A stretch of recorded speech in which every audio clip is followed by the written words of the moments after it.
pleasure of being with LuAnn Nigara, who I actually think you really don't need an introduction, but for that one person who doesn't know LuAnn yet, LuAnn has, we counted them up, about 5 businesses. The podcast, A Well-Designed Business, an events business that came off of that. She's an author, and Window Works, where it all started in New Jersey. So, hi. Hi, Jane. I'm so thrilled to be here with you. Oh my goodness, this is like designer royalty here. Oh, no, it's like I'm so excited. So it's thank funny. you. Don't underestimate your presence in this industry. I want to tell you that you have podcasts have really helped me with my business as a magazine editor. I've gotten so much from yours, but here's what I want to talk to you about. You had a window coverings. You have a successful window coverings company. Now you are internationally known. You are. You talk to designers from Australia and all over the globe.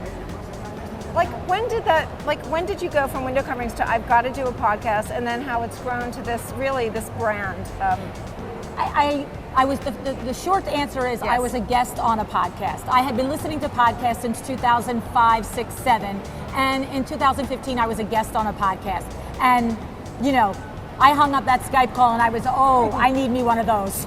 I love that. That is my sweet spot. And so from there, I spent some time and energy researching the podcast that would also fuel my passion, but support the mission at Window Works, because it was not going to be a hobby. It was going to be a business. And so that meant that it had to support our mission at Window Works. And this podcast fit that crossroads. And so... And when you say your mission at Window Works? Well, in other words, the podcast has driven, it's a marketing arm for our business, Window Works. And thankfully, it's turned into so much more, as you mentioned, with appearances and the book and the live events and so forth like that. But at the very least of it, it would have just been a marketing device for Window Works. We've attracted so many outstanding interior designers to our business at Window Works because of the podcast, and we have the privilege now of working with so many of them on their projects for window treatments. So if none of the rest happened, that happened, and that was the expectation. The rest was all a hope and a dream and a wish, and it's happening. So, and that you have influenced and have an impact on so many designers out there, not just designers, because I know the bulk of that's probably your bulk audience, but you just talk about so many great things about how to run a business, and it's applicable. But how do you feel about knowing that you're changing lives? It's a gift. And it happens with my guests. It's a collaboration with me and every guest that takes their time to come onto the show and share their lessons and their journeys, and some are very painful and some are very raw, and others are just such celebrations of breakthroughs that they've created in their business, so that they have gone from not being profitable to being profitable. And it's just an awesome journey to be able to know and meet and intertwine with so many different lives and so many different designers and industry people. So thrilling. And I learn so much from every story that I write. You must learn something. Isn't it crazy? So many years, we're almost 40 years in business at Window Works at this point, and at least twice a week we've been at dinner going, get a load of this great idea. This company does this, and we should do that. And it's always learning, always growing from anybody. I've learned things from kids and my baby designers that have been in business 6 months, a year. And I'll be like, that's an awesome idea. And it's so good to be open to all those different perspectives. So as far as doing the podcast, I'm curious, because there's potentially one coming in my future, but for anybody out there that's, because I feel like a new podcast launches every week or every other week. What's, can you give a few tips, and how much research, how much time does it take away from your other parts of your business? At the podcast, even at the very beginning, when I wasn't doing all the other things along with it, the appearances and coaching and so forth like that, it's to get two 1-hour shows out between myself and the extended team. 2 1-hour shows are about 30 hours for us. You know what I'm saying? So between From all of us. From research to end edit. Yes. And for me, each 1-hour show is about 6 hours. So my personal Yes. touch on it. For my format, long format, I think it's very important to do the research, because what happens is people are taking the time out of their day to spend an hour with me on the show. Yes. And you know, at our very core, we want to be heard.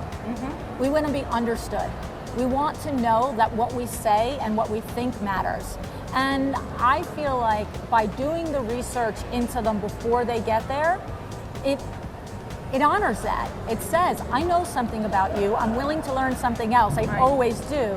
But it's like you writing an article in the magazine. You'd never just sit there and write it. I go back and forth with interviews too, because I want to get a little bit deeper and a little bit deeper. But you'd never go by what you just know, No, right? no. You the same thing. To put out a good quality piece of content, it's just don't show up and roll tape. Right.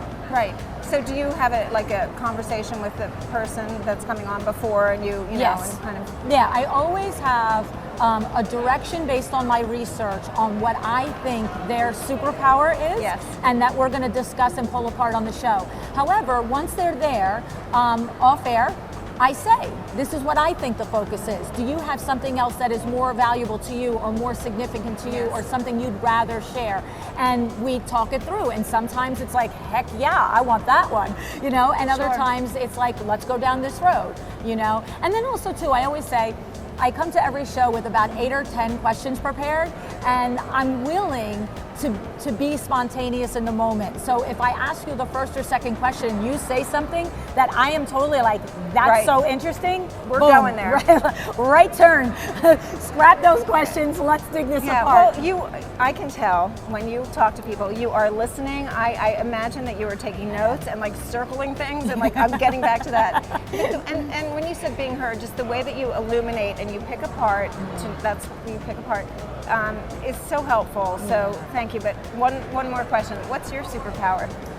I would say my initial superpower that informs everything is that I am an astute listener.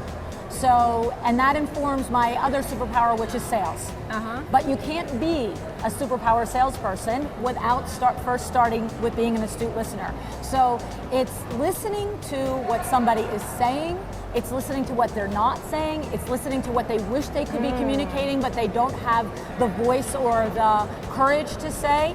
And for the interviews, it works well for the interviewing, but for sales, it works well for the sales process. Oh, I love that. Because I'm asking you, what's your budget, what you think you want to do, and you're saying whatever, but I'm reading between the lines and pulling out the things to come back to you and tease you with to see if I can get you to reveal something else, something deeper. And both serve me really well in the interviewing process, but in also the sales process. Yeah, I love that, listening. It's a good one. Okay, we have to go now, sadly, but thank you so much. Thank you. It's been great. I appreciate it. Thank you.